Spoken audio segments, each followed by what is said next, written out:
ಅಲ್ಲ ಬೆಳ್ಳುಳ್ಳಿ ಪೇಸ್ಟ್ ಅಥವಾ ಏನಾದರೂ ನಾನ್ ವೆಜ್ ಕರಿಗಳನ್ನು ಮಾಡಬೇಕಂದ್ರೆ ಬೆಳ್ಳುಳ್ಳಿ ಅಲ್ಲ ಪೇಸ್ಟನ್ನು ನಾವು ಜಾಸ್ತಿನೇ ರೆಡಿ ಮಾಡ್ಕೊಳ್ತೀವಿ. ಸೊ ಆವಾಗ ಬೆಳ್ಳುಳ್ಳಿ ಸಿಪ್ಪೆ ಬಿಡಿಸ್ಕೊಳ್ಳೋದೇ ತುಂಬಾ ಟೈಮ್ ಹಿಡಿತಾ ಇರುತ್ತೆ. ಸೊ ಆವಾಗ ನೀವು ಈ ರೀತಿ ವಾಟರ್ ಬಾಟಲ್ಗಳು ಸಮ್ಮರಲ್ಲಿ ನೀವು ಯೂಸ್ ಮಾಡ್ತೀರಾ, ವೇಸ್ಟ್ ಅಂತ ಬಿಸಾಕ್ತಾ ಇರ್ತೀರಾ. ಸೊ ಈ ಒಂದು ಬಾಟಲಿಂದನೂ ಕೂಡ ನೀವು ಬೆಳ್ಳುಳ್ಳಿ ಸಿಪ್ಪೆನ ರಿಮೂವ್ ಮಾಡ್ಬೋದು. ಸೊ ಅದು ಹೇಗೆ ಅಂತ ತೋರಿಸ್ತಾ ಇದ್ದೀನಿ, ಇಲ್ಲಿ ನೋಡ್ತಾ ಇದ್ದೀರಾ. ಮೊದಲು ಬೆಳ್ಳುಳ್ಳಿನ ಸಿಪ್ಪೆಯಿಂದ ಸಪ್ರೇಟ್ ಮಾಡಿ ಈ ರೀತಿ ಸಪ್ರೇಟ್ ಆಗಿ ಮಾಡಿಕೊಂಡು ನಂತರ ಇದಕ್ಕೆ 1-2 ಟೇಬಲ್ ಸ್ಪೂನ್ ಅಷ್ಟು ಚನಾ ದಾಲ್ನ ಹಾಕಿ ಬಾಟಲ್ಗೆ ಈ ಬೆಳ್ಳುಳ್ಳಿ ಮತ್ತು ಚನಾ ದಾಲ್ನ ಹಾಕಿ ಚೆನ್ನಾಗಿ ಇದನ್ನ ಶೇಕ್ ಮಾಡ್ಕೊಳ್ಬೇಕು. ಈ ರೀತಿ ಶೇಕ್ ಮಾಡೋದ್ರಿಂದ ಚನಾ ದಾಲ್ ಬೆಳ್ಳುಳ್ಳಿಗೆಲ್ಲನೂ ಟಚ್ ಆಗಿ ಅದರ ಮೇಲ್ಗಡೆ ಸಿಪ್ಪೆ ಇರುತ್ತಲ್ವ ಅದು ಬೇಗನೆ ರಿಮೂವ್ ಆಗುತ್ತೆ. ನಂತರ ನೀವು ಇದನ್ನ ಚನಾ ದಾಲ್ ಸಪ್ರೇಟ್ ಬೆಳ್ಳುಳ್ಳಿ ಸಪ್ರೇಟ್ ಮಾಡ್ಕೊಳ್ಬೋದು, ಈಸಿಯಾಗಿ ಇದನ್ನ ಸಪ್ರೇಟ್ ಮಾಡ್ಬೋದು. So don't worry.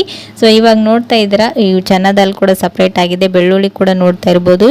ಇವಾಗ ಬಾಟಲಲ್ಲಿ ಹಾಕಿ ಶೇಕ್ ಮಾಡಿರೋದ್ರಿಂದ ಇದರ ಸ್ಕಿನ್ ಬೇಗನೆ ರಿಮೂವ್ ಆಗುತ್ತೆ. ನೀವು ಕೈಯಿಂದ ಸ್ವಲ್ಪ ಉಜ್ಜಿದ್ರೆ ಸಾಕು, ಈ ಬೆಳ್ಳುಳ್ಳಿ ಸಿಪ್ಪೆ ಬೇಗನೆ ರಿಮೂವ್ ಆಗುತ್ತೆ. ಸೊ ನೋಡ್ತಾ